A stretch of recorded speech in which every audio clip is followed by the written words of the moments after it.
and the concept of EOQ, मतलब economic order quantity. Economic order quantity, थोड़ा जा इसके जो इन्वेंटर थे वो प्रोफेसर विल्सन थे, मैथमेटिशियन थे वो बहुत बड़े अमेरिका के, अभी भी हैं शायद, बाकी आप विकिपीडिया पे चेक कर सकते हैं। ठीक है, अब ये क्या करता है थोड़ा समझते हैं इसको। मैं इस फास्ट ट्रैक बैच में भी तक डेरिवेशन तक रखने वाला हूँ, ताकि यार बेटा मेरे से नहीं पढ़ाया जाता, आप लोगों को पता ही है, कॉन्सेप्ट के बिना नहीं पढ़ा सकता मैं। बात ये क्या करता है, कहते हैं जब आप कोई रॉ मटेरियल या ट्रेडिंग गुड्स कुछ भी खरीदते हैं तो उसमें 3 तरह के खर्चे होते हैं। वन इज उसका परचेज कॉस्ट। जैसे कुछ एग्जांपल के लिए मान लीजिए कुछ ऐसा बंदा है जो ना एसी जो कुछ ऐसी चीज में डील करता है जैसे टूल्स इम्प्लीमेंट्स वगैरह बनाता है, तो उसमें ना कॉपर यूज होती है। कॉपर की वायरिंग, कॉपर आपको पता काफी ज्यादा यूज होने वाली मेटल है। तो कॉपर रॉ मटेरियल इस वक्त हमारे फोकस में, कॉपर हमने खरीदनी है। एक तो होगी उसकी कॉस्ट, परचेज कॉस्ट कि जितने का कॉपर आएगा।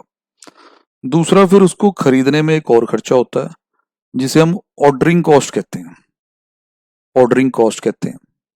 तीसरा फिर उसे खरीद के जब रख लेते हैं तो एक और खर्चा होने लग जाता है जिसे हम कैरिंग कॉस्ट कहते हैं।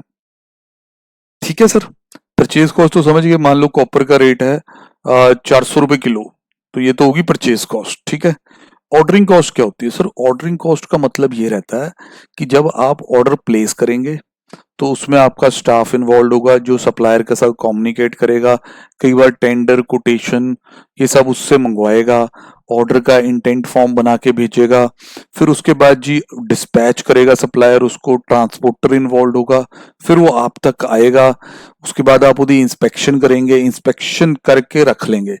ये इंस्पेक्शन तक का मतलब कहाँ से शुरू है? सप्लायर की खोज से कि सप्लायर ढूंढो किससे मंगवाना है, बातचीत करो, ऑर्डर प्लेस करो, फिर उसकी ट्रांसपोर्टेशन करवाओ, फिर आप तक आ गया इंस्पेक्शन करवाओ। वहां तक का सारा खर्चा जो है वो ऑर्डरिंग कॉस्ट है।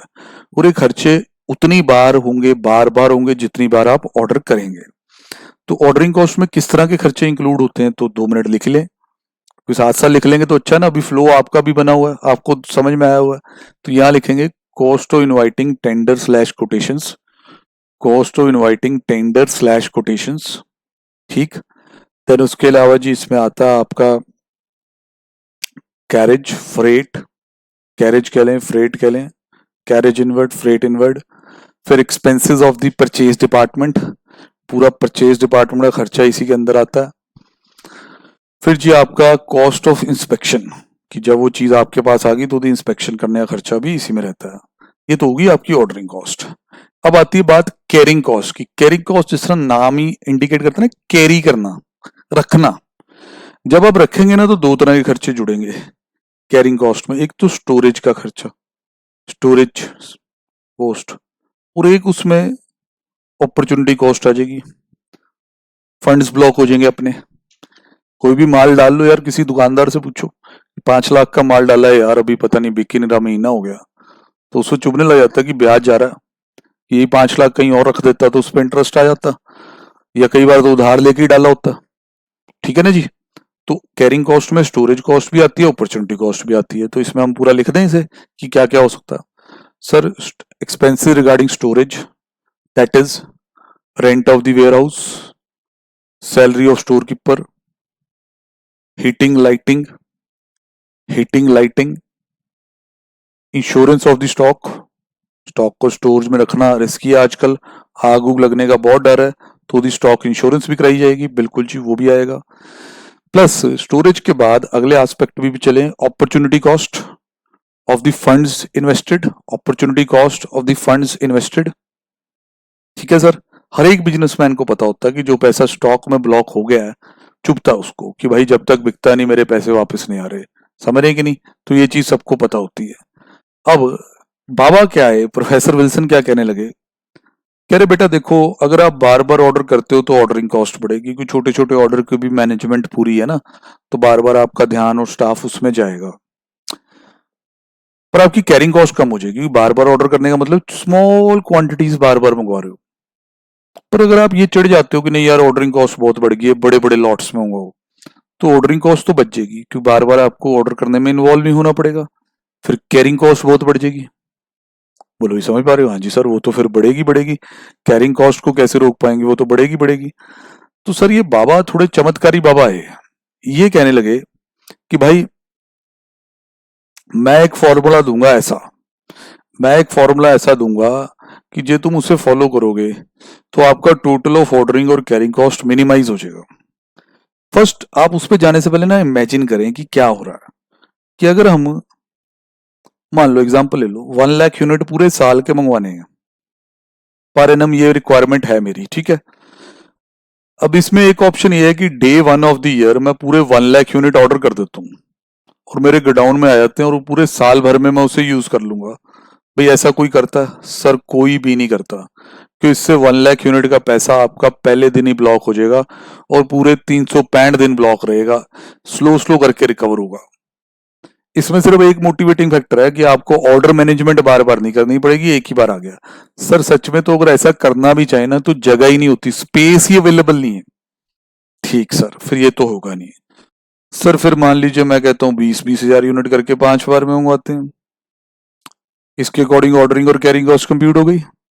अब किसी ने कहा नहीं यार ये तुम 5 ऑर्डर कर रहे हो, 2 ही ऑर्डर में मंगवा लो। अब उसमें ऑर्डरिंग कॉस्ट तो रिड्यूस हो जाएगी बिकॉज आपने सिर्फ 2 ही ऑर्डर किए, पर कैरिंग कॉस्ट बढ़ जाएगी। Earlier you were carrying 20,000, now you will carrying according to 50,000। तो ये एक प्रॉब्लम है थोड़ी, मतलब इन कॉस्ट का ना आपस में इनवर्स रिलेशन है।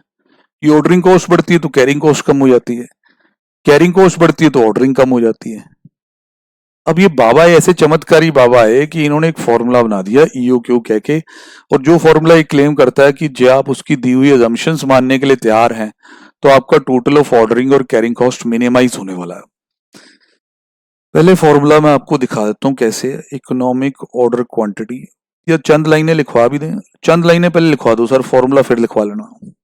लिखो economic order quantity EOQ, economic order quantity is that order quantity, economic order quantity is that order quantity at which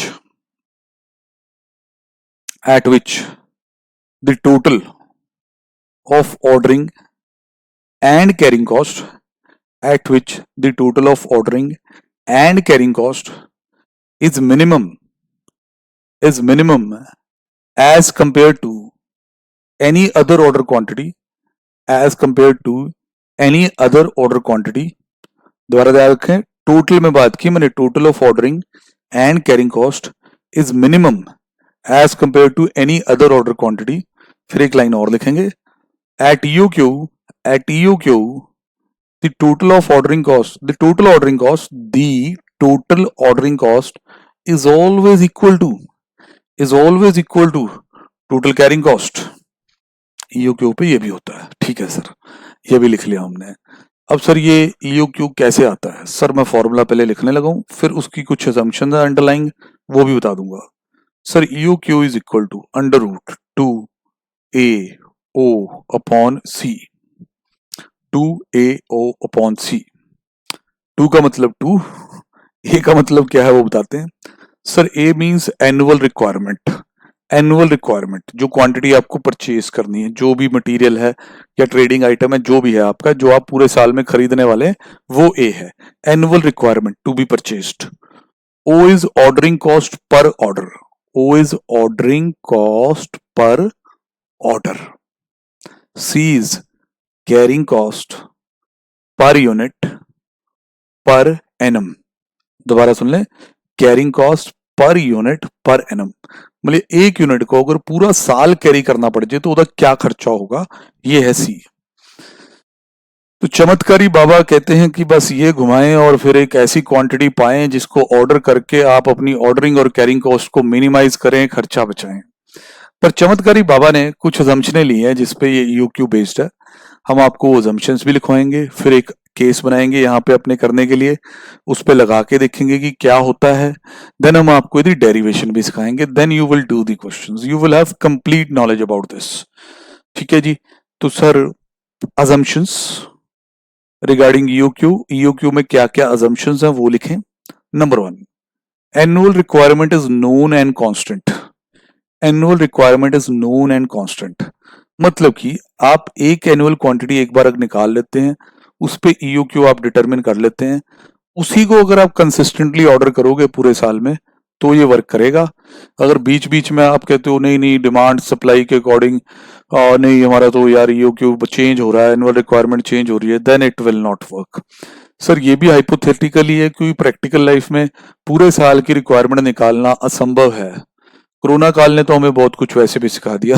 अब कौन प्रिडिक्ट कर सकता है कि अगले 12 महीने में वो क्या बिजनेस कर लेगा। बहुत सिचुएशन इधर उधर हो चुकी हैं। तो पहली रिक्वायरमेंट ये है कि आप इसे ए को बदलेंगे नहीं।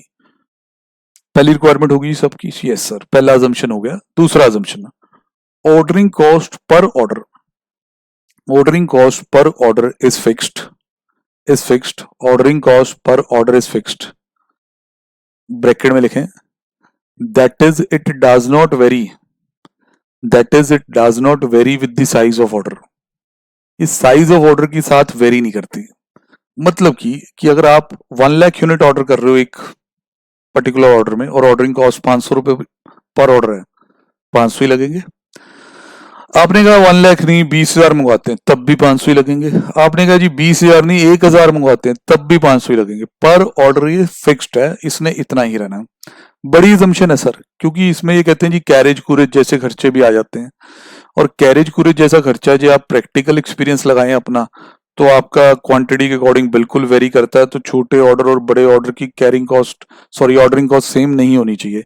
बट अगेन जब भी कोई हाइपोथेसिस देता है, कोई बंदा कोई फॉर्मूला या थ्योरी बनाता है, ही टेक सर्टेन अजम्पशंस, मतलब वो कुछ अजम्पशंस लेता है और उसे उसका हक होता है।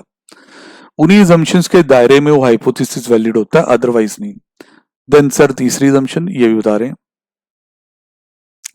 Sir, carrying cost per unit, carrying cost per unit per annum, carrying cost per unit per annum is constant.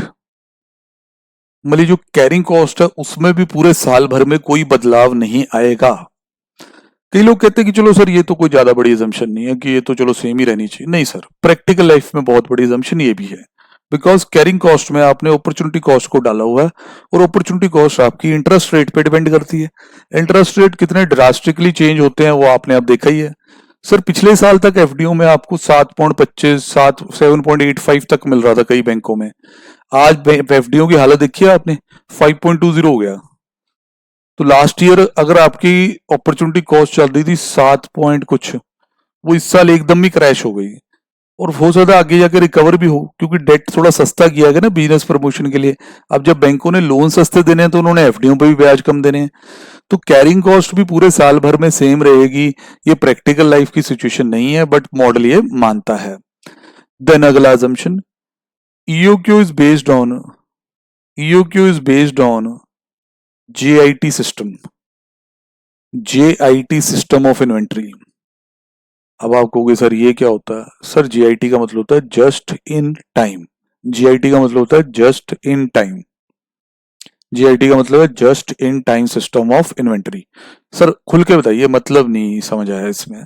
Sir मतलब कुछ ऐसा है कि फॉरेन में जिट सिस्टम ऑफ इन्वेंटरी बहुत सालों से फॉलो हो रहा है, अब तो हमारे यहाँ भी आ गया बहुत ज्यादा।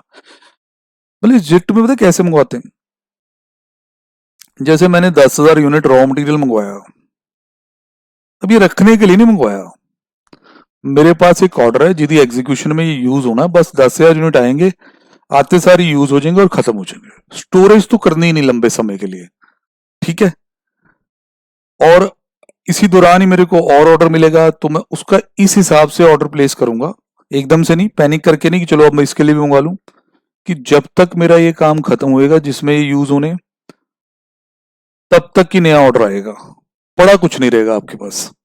एक ऑर्डर आया यूज हुआ, दूसरा ऑर्डर इसके जीरो होते साथ ही आ जाएगा। मतलब हीरो की तरह एंट्री होगी नए माल की। तो जिट सिस्टम पे यूक्यू बेस्ड है। ये कोई ज्यादा बड़ी assumption नहीं है, कोई जितनी भी ये वेस्टर्न कंट्रीज हैं उसमें कंपनियां कोशिश करती हैं, अपना मोटो रखती हैं, ऑब्जेक्टिव रखती हैं जिट फॉलो करने का, और काफी हद तक उसमें कामयाब भी होती हैं। तो ये हुआ जी सारा। अब सर देखिए, दो तरह के बच्चे होंगे। एक बच्चे ऐसे हैं कि जिन्होंने तो बस फॉर्मूला लगा के काम चलाना है, तो उनको मैं सिखा रहा हूँ कि भाई कैसे है पहले, फिर बाकियों को डेरिवेशन भी सिखाऊंगा। मान लो आपकी एनुअल रिक्वायरमेंट 6000 यूनिट है और आपकी ordering cost per order, ordering cost per order 600 रुपये और आपकी carrying cost per unit per annum 20 रुपये। मैं एक एक्सपेरिमेंट कर लूं कि कई बार पॉइंटों में आंसर आ जाता है ना। अब ये कोई देख के तो बन नहीं रहा, कोई क्वेश्चन तो है नहीं, साथ साथ ही बन रहा। ठीक है sir, carrying cost per unit per annum 20 रुपये है, तो आपको यहाँ निकालना है ईओक्यू, फिर उसकी वैलिडिटी चेक करानी है कि ईओक्यू कहता है ना कि ऑर्डरिंग कॉस्ट और कैरिंग कॉस्ट का टोटल उस पर मिनिमम होगा, तो वो पॉइंट चेक करना है। तो हम निकालेंगे EOQ under root 2AO upon C, 2A 6000, O 600, carrying cost 20, 2 into 6000 into 600 divide by 20। लो सर 600 यूनिट आया। मतलब बाबा, बाबा मतलब प्रोफेसर विल्सन, वो आपसे ये कह रहे हैं कि भाई आपको अगर 6000 यूनिट मंगवाने हैं पूरे साल भर में, एक बार ऑर्डर करने में लगेंगे 600 रुपए, चाहे ऑर्डर 1 यूनिट का करें, चाहे 100 का करें, चाहे 200 का करें, और 1 यूनिट को साल भर स्टोर करने का खर्चा होगा 20 रुपए। तो बाबा कह रहे हैं कि अगर आप अपनी ऑर्डरिंग और कैरिंग कॉस्ट, परचेज कॉस्ट नहीं, परचेज कॉस्ट तो बेटा सप्लायर से खुद बात करो, नेगोशिएशंस करो, बाबा क्या कर लेंगे उसमें। अगर आप ऑर्डरिंग और कैरिंग कॉस्ट का टोटल करना चाहते हैं मिनिमाइज, तो एक बार में कितने मंगवाया करें सर? 600 यूनिट मंगवाया करें, ये कहना चाहते हैं बाबा। सर क्या ये सच है? मतलब क्या 600 यूनिट पे रह के ऑर्डरिंग कॉस्ट और कैरिंग कॉस्ट का टोटल सच में मिनिमाइज हो जाएगा, या एक भ्रम है हमारा? सर जो तो आप अजम्पशंस मानोगे जिन पे मॉडल बेस्ड है तो सच है, जो आप उन्हें चैलेंज करोगे फिर झूठ है। आओ सर दिखाते हैं आपको कैसे काम करना है इस सब में। सर देखिए, ईओक्यू के अकॉर्डिंग हम पता करने चले total of ordering and carrying cost EOQ के अकॉर्डिंग। तो first we will find the ordering cost EOQ के अकॉर्डिंग। देखिए सर, आपके 6000 यूनिट की रिक्वायरमेंट है पूरे साल की, आपको ऑर्डरिंग कॉस्ट पता करनी है पूरे साल की। सर ऑर्डरिंग कॉस्ट कैसे आएगी? ऑर्डर्स, नंबर ऑफ ऑर्डर्स ऐसे लिख लो, number of orders per annum into cost per order. ठीक है, यही बात होगी ना कि पूरे साल में कितने ऑर्डर करने हैं उसे ऑर्डर कॉस्ट पर ऑर्डर से मल्टीप्लाई कर लो, ऑर्डरिंग कॉस्ट पर ऑर्डर से मल्टीप्लाई कर लो। तो इसको मैं थोड़ा और स्पष्ट करके लिख देता हूँ, ऑर्डरिंग कॉस्ट पर ऑर्डर लिख देता हूँ, ऑर्डरिंग कॉस्ट पर ऑर्डर से मल्टीप्लाई कर लो, और क्या होगा? यस सर यही होना चाहिए। अब number of orders per annum कैसे पता चलेंगे? सर एनुअल रिक्वायरमेंट देखो अपनी, एनुअल रिक्वायरमेंट डिवाइड बाय कर लो क्वांटिटी पर ऑर्डर से, क्वांटिटी पर ऑर्डर, ये ऑर्डरिंग कॉस्ट पर ऑर्डर वैसे ही लिखा रहने दें। सर एनुअल रिक्वायरमेंट कितनी है? Sir 6000 unit. बिल्कुल सर। एक बार में कितना मंगवा रहे हो? सर एक बार में तो 600। तो कितने ऑर्डर हुए सर साल भर के? सर 10 ही ऑर्डर बैठे हैं। तो ऑर्डरिंग कॉस्ट कितनी है एक बार की? सर 600। तो क्या खर्चा आएगा बालक? सर 6000 रुपए। देख रहे हो, इतना लंबा चौड़ा फॉर्मूला बना दिया सर। सर इसलिए बना दिया ताकि आपको दिक्कत ना हो, मैं तो सीधा लिख देता। Sir thing is very easy, क्योंकि हमने 6000 यूनिट साल के मंगवाने, एक बार में हमें कहा गया कि 600 मंगवाओ, तो कितने ऑर्डर होने वाले हैं? 10। हर बार ऑर्डर करने में क्या लगता है? 600 रुपया। 600 रुपया इंटू 10 कितना हो गया? 6000। तो ये तो आई ईओक्यू फॉलो करने से ordering cost. Now the next thing, sir carrying cost क्या होगी? सर कैरिंग कॉस्ट में आपको बहुत अच्छे से समझाऊंगा, नहीं तो आपके डाउट रह जाएंगे। सर कैरिंग कॉस्ट में बच्चों के मन में काफी ख्याल है। Carrying cost per unit per annum 20 रुपए। अगर मैं बच्चों को मौका दूं, मैं पूछूं कि बेटा बताओ कैरिंग कॉस्ट क्या होगी, तो कई बच्चे तो ये भी कह देते हैं सर 6000 यूनिट इंटू 20 रुपए। ओहो, गलती नंबर 1। सर ये बिल्कुल वाला गलत है, सफेद झूठ है, ये सफेद झूठ। सर क्यों? एक यूनिट की 20 रुपए है, साल के 6000 यूनिट है तो इतनी नहीं होनी चाहिए। बेटा ये कैरिंग कॉस्ट है, परचेज कॉस्ट नहीं है। सर क्या होती है फिर ये कैरिंग कॉस्ट? क्या हुए कैरिंग कॉस्ट? बता रहा हूँ छोरे। देखो कैरिंग कॉस्ट कैसे लगती है, जो यूनिट आप खरीदोगे, जैसे आप 6,000 तो इकट्ठे खरीद ही नहीं रहे, कितने खरीद रहे हो? 600। फिर इन्हें स्टोर में रखोगे, इन पे लगेगी कैरिंग कॉस्ट। अच्छा जी, ये कुछ सप्लायर के यहाँ नहीं, ये जब अपने यहाँ पड़े होंगे तो बच्चा कहता है हाँ सर फिर 600 यूनिट आते रहेंगे, यही हमारे स्टोर में होंगे, 600 से ज्यादा तो कभी होंगे नहीं, तो इन पे लगा दो फिर कैरिंग कॉस्ट। सेकंड गलती, सेकंड गलती ये, बच्चा कहता है सर 600 यूनिट इंटू 20। सर ये भी गलत है, क्योंकि 20 रुपए पर यूनिट पर एनम है। अगर आप ऐसा कहते हैं कि sir 600 into 20 is your carrying cost for the year, sir ये आप प्रूव करें कि आपके स्टोर में हर रोज 365 दिन जो है 600 यूनिट स्टॉक में पड़े होते हैं। Impossible to prove sir. बच्चा कहते नहीं सर आ रहे हैं 600, तो बेटा 600 आ रहे हैं पर यूज भी तो हो रहे हैं। 600 से जाने के लिए लाए हो क्या? ड्राइंग रूम में रखने अपने, यूज भी तो करने हैं। तो जैसे 600 आए, अगले दिन उसमें से यूज करते ही शायद लेवल आ गया हो 500, फिर और नीचे 400, ऐसे 300, ऐसे नीचे नीचे होते 0, फिर दोबारा फिर 600। यहाँ याद रखना बाबा की assumption, जिट जब खत्म होगा तभी नया आ जाएगा। फिर इस 600 की रगड़ाई शुरू, ये भी 0, फिर 600, फिर 0, फिर 600, ऐसे होगा सर 10 बार। तो नाउ यू कैन नॉट से कि इस टाइम लाइन पे हर रोज 600 यूनिट पड़ा होता है। कभी इस पे 600 होता है, कभी 500 होता है, कभी 400 होता है, कभी 280 होता है, कभी 120 होता है, कभी सिर्फ 20 भी होता होगा। तो अगर आप 600 यूनिट पे लगाते हैं कैरिंग कॉस्ट, वो तो गलत है। आपको इसकी एवरेज पे लगानी होगी कैरिंग कॉस्ट, 600 से लेके 0 तक। सर इसकी एवरेज 600 प्लस 0 डिवाइड बाय 2, कुछ दिनों के लिए ये एवरेज, फिर आगे भी यही एवरेज, यही तो 365 दिन के लिए एवरेज ये है। अब इन लोगों ने क्या किया, इन्होंने लगवा दिया आपको रट्टे। इन्होंने कैरिंग कॉस्ट का फॉर्मूला बना दिया, हाफ, हाफ एवरेज के लिए into quantity per order into carrying cost per unit per annum. इन लोगों ने आप लोगों को सीधा फॉर्मूला दे दिया, जिसमें कई तो बेचारे दिमाग वाले राहुल द्रविड़ सोचते रहे कि यार ये क्यों होता है, और कईयों ने रट्टा लगा लिया। मैंने आपको दिखाया कि ये एवरेज हो रही है, जो आपने क्वांटिटी ऑर्डर की है 600 की, वो 0 हो जाती है, फिर दोबारा 600 आता है, तो उस दायरे में रह के एवरेज कर दी है आपको। तो now this is half into 600 quantity per order, और कैरिंग कॉस्ट बेटा जी कितनी है आपकी? 20 रुपए। तो 6,000 रुपए की कैरिंग कॉस्ट आ जाती है। एक बेटा बच्चे बड़े इंटेलिजेंट बैठे होते हैं, कहते सर आपने एक चीज और भी बताई थी कि जो ईओक्यू होता है उस पे ऑर्डरिंग और कैरिंग कॉस्ट हमेशा बराबर होती है। बिल्कुल, इन बच्चों के दिमाग में आंसर पहले आ गया होता है, कॉन्सेप्ट बाद में। क्यों नहीं दिख गया होता कि भैया आएगा तो 6,000 ही, क्योंकि सर ने आप ही लिखवाया था। सर उसका भी रीजन मैं बताता हूँ। ये ना इनवर्स नेचर की कॉस्ट है, मतलब एक बढ़ती है तो दूसरी कम हो जाती है, कम होती है पहले वाली तो दूसरी बढ़ जाती है।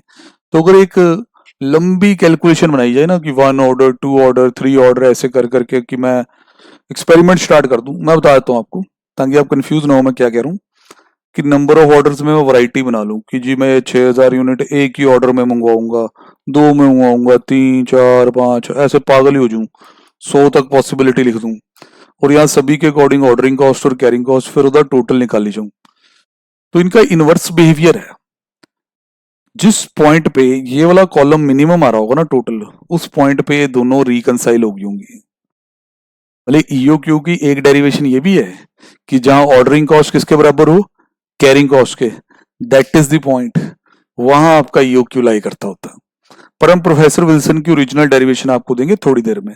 अच्छा जी सर, अभी तो बात यहां कंक्लूड हुई कि ईओक्यू के अकॉर्डिंग ये 6 + 6 ऑर्डरिंग और कैरिंग कॉस्ट का टोटल बन गया 12 सर।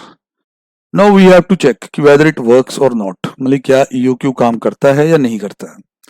तो सर ईओक्यू 600 था, एक क्वांटिटी ऊपर ले लेते हैं।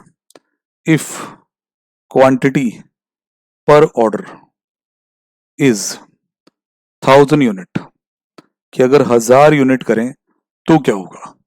सर देखिए बाबा ने जीतना है हमेशा, बाबा कह चुके हैं 600 करो, भक्त आप मान नहीं रहे तो बुरा होगा। देखते हैं कैसे होता है। सबसे पहले ऑर्डरिंग कॉस्ट निकाली जाएगी। एनुअल रिक्वायरमेंट 6000, हम कह रहे हैं हम 1000 मंगवाएंगे एक बार में, तो ये हो गए बेटा जी 6 ऑर्डर। कोस्ट पर ऑर्डर है बेटा जी 600 रुपये। मैं एक बार कंफर्मेशन ले लूं इसमें, हाँ जी सर 600 रुपये ही है, यहाँ आपको दिख जाएगा सर 3600 रुपये। बच्चे खुश, कह रहे सर ऑर्डरिंग कॉस्ट तो कम हो गई। बेटा शांत रहो, क्वांटिटी बढ़ गई है, अभी कैरिंग कॉस्ट की बैंड बजने वाली है। Carrying cost half into quantity per order 1000 into carrying cost per unit per annum which is 20। Now this is, अगर आप ध्यान से देखें 10,000, तो सर 13,600। जो काम ईओक्यू मॉडल में 12,000 में निपट रहा था, ये देखिए आपने लगा दिए 13,600। रीजन, क्योंकि आपने ईओक्यू वाली क्वांटिटी को नहीं माना, भुगतान आपको करना है। फिर अब अगर आपको लगता है कि नीचे भी चेक करना चाहिए तो वो भी चेक करें। इफ क्वांटिटी पर ऑर्डर इस 400 यूनिट, कोई कहे जी 600 ईओक्यू है तो 1000 चेक हुआ, ये तो ऊपर गए थे तो शायद नुकसान हो गया, नीचे जाना चाहिए था, 400 पे चलते। आ जाओ बेटा, ordering cost 6000, annual requirement divide by quantity per order. 6000 unit साल के मंगवाने, एक बार में 400 मंगवा रहे हो, इससे पता चलते हैं ऑर्डर जो कि 15 है। 15 को मल्टीप्लाई करें 600 से, ये सर 9,000 रुपया तो आपका यही लग गया। इस बार ऑर्डरिंग कॉस्ट जबरदस्त शूटअप हो गया क्योंकि आपने क्वांटिटी छोटी कर दी है। अब कैरिंग कॉस्ट भी नो डाउट नीचे आएगी, इससे छोटी क्वांटिटी का फायदा ये होता है, पर वो दोनों मिलके ईओक्यू को बीट नहीं कर पाएंगे। अभी आपके सामने है carrying cost half into quantity per order 400 into carrying cost per unit per annum which is 20 rupee. Yes sir 4,000, total 13,000। बाबा के मॉडल में कितना था सर? बाबा तो फिर आपको पता है चमत्कारी हैं, वो तो 12,000 में काम करवा के थे वाला। सर बाबा ऑलवेज विंस इन ईओक्यू क्यों it is based on many hypothetical assumptions, और हम वो मान रहे हैं, ठीक है ना। मानने में हमारी भलाई है, हमने सीए बनना है, हमने नया ईओक्यू का मॉडल नहीं बनाना है। अब सर लोगों के मन में आता है कि सर ये चमत्कारी फॉर्मूला बाबा ने बनाया कैसे, कि कैसे बाबा के मन में आया √2 AOC अपॉन सी, कैसे आया? सर नेचुरल पढ़े लिखे बंदे हैं, मैथमेटिशियन है बहुत महान, तो दिमाग ही लगाया होगा ना। अब इंडिया वाले बाबा तो है नहीं कि कुछ भी बोल देंगे और भक्त कर लेंगे, ठीक है। तो उन्होंने जो ओरिजिनल डेरिवेशन इसकी मिलती है, इंटरनेट पर मिल जाएगी आपको, वो डिफरेंशियल कैलकुलस पे बेस्ड है, ठीक है। पर एक दूसरी डेरिवेशन भी है जो थोड़ी आसान है, कि ईओक्यू होता तो उसी पॉइंट पे जहां ऑर्डरिंग और कैरिंग कॉस्ट बराबर हो जाए, तो वो भी मैं बता सकता हूँ। पर पहले ओरिजिनल डेरिवेशन पे चलते हैं। अब कुछ बच्चे थोड़े घबराएंगे कि सर डेरिवेशन भी करनी पड़ेगी। सर कोई नहीं पूछेगा आपसे, आपको फॉर्मूला लगाना आना चाहिए, आपको ए का मतलब पक्का होना चाहिए, जो आपने साल भर में खरीदना है। ओ का मतलब पता होना चाहिए, ऑर्डरिंग कॉस्ट पर ऑर्डर। इसमें ऑर्डर इनिशिएट करने से लेके इंस्पेक्शन तक का खर्चा आ जाता है, जो डिटेल बना दे। तो कैरिंग कॉस्ट पता होनी चाहिए कि स्टोरेज और अपॉर्चुनिटी कॉस्ट, ब्याज वगैरह सब आ जाता है, इतना आना चाहिए, ठीक। डेरिवेशन कॉन्सेप्ट वाले बच्चों के लिए। सर डिफरेंशियल कैलकुलस से तो थोड़ा घबराना ना। जैसे मान लीजिए कि आपकी जो एनुअल रिक्वायरमेंट है वो तो हमने ए मानी हुई है, और जो प्राइस है या कॉस्ट पर यूनिट है वो मैं मान लेता हूँ पी। तो मेरी टोटल कॉस्ट की इक्वेशन ये बन जाएगी कि मैं अपनी टोटल कॉस्ट अगर बोलूं तो टोटल कॉस्ट क्या होती है यार? Total cost is purchase cost, ठीक, प्लस ऑर्डरिंग कॉस्ट, प्लस क्या भी कैरिंग कॉस्ट। परचेज कॉस्ट क्या बनेगी सर? एनुअल रिक्वायरमेंट तो 2AO में ए ही है ना, ए इंटू पी, ठीक। ऑर्डरिंग कॉस्ट क्या होगी सर? ऑर्डरिंग कॉस्ट है जी A, annual requirement divide by Q. Q is quantity per order, quantity per order, this is number of orders into, ठीक। कैरिंग कॉस्ट कैसे निकालनी? Half into quantity per order which is Q into carrying cost per unit per annum which is C. ये आपकी पड़ी है जी total cost equation. Differential calculus use होगा, first derivative और मिनिमा थ्योरम यूज करनी पड़ेगी हमें, ठीक है। अब इस टोटल कॉस्ट इक्वेशन में जो वेरिएबल पार्ट क्या है, वेरिएशन किसकी वजह से आएगी, ये किसकी वजह से हिलेगी, क्योंकि ये तो हमने कांस्टेंट ही माना हुआ, प्राइस भी चेंज नहीं होने, क्वांटिटी शफल होएगी उस वजह से हिलेगी। क्यों वेरिएबल कंपोनेंट है इस इक्वेशन का कि if the Q changes then is this total cost will change. तो differentiate with respect to variable ही करते होते ना, जो चीज वेरी करती हो, तो इसमें डिफरेंशिएट करेंगे विद रिस्पेक्ट टू क्यू।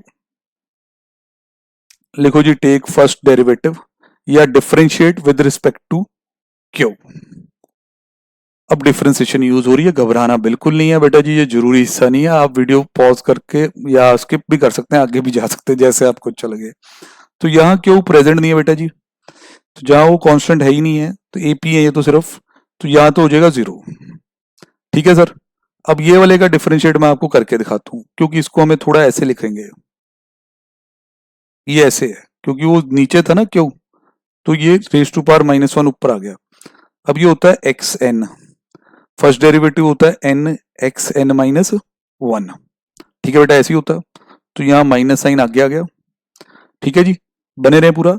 और जब हम इसको -1 करेंगे तो ये हो जाएगा क्यू -2 और ए और ओ उसके साथ एज इट इज रहेंगे। अब यहां बने रहे पूरा, ये क्यू है, this is simply Q raise to power N, Q raise to power 1, तो एक्स एन में ये आ गया। तो इसको आप फर्स्ट डेरिवेटिव लोगे तो हाफ एज इट इज, अब इसका 1, ठीक है एन, और Q 1 -1, Q raise to power 0 होने वाला वहां। अब क्यू रेज टू पावर 0 हो गया तो 1 ही हो जाएगा। तो अल्टीमेटली फर्स्ट डेरिवेटिव लेने के बाद अपनी हालत कुछ ऐसी है, ये लीजिए सर, मैं एक बार बच्चों को दिखा दूं कि हालत कैसी है। ये सब सारा 1 हो चुका है। ठीक है सर जी, बना हुआ है यहाँ तक। जेड़ा भी बच्चा बना हुआ बहुत बढ़िया बच्चा, जिसने स्किप कर दिया है वो आगे क्वेश्चन कर रहा होगा, कोई बात नहीं, कोई बात नहीं बेटा। देखिए जब चीज पूछते ही नहीं अगले तो क्या कर सकते हैं। इसको अभी ऐसे लिखेंगे, ये सर प्लस साइन अब हटा दो, बहुत हो गया, बच्चे समझ गए। यहाँ माइनस साइन आने दो, ये A0 upon Q square plus half C. ठीक है सर, बिल्कुल ठीक है सर। अब सर कैसे करना हमने, सर देखिए एक वो कॉन्सेप्ट होता था ना कि अगर मिनिमम वैल्यू निकालनी है तो फर्स्ट डेरिवेटिव लेने के बाद पुट इक्वल टू 0। लिखो जी applying the minima concept, maximum minima concept of differential calculus. Cost है, वैल्यू मिनिमाइज ही करनी है, तो इसको 0 के आगे पुट कर दो, इस वैल्यू को 0 पुट कर दो।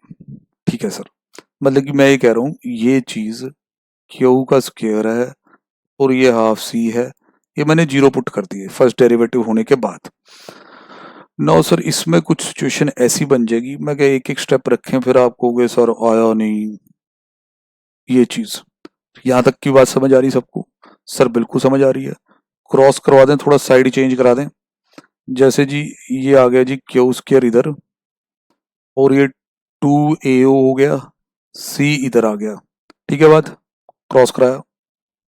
अब सर देखिए बाबा कितने खुश हो रहे होंगे कहीं बैठे कि पूरे लॉजिक से समझाया जा रहा बच्चों को।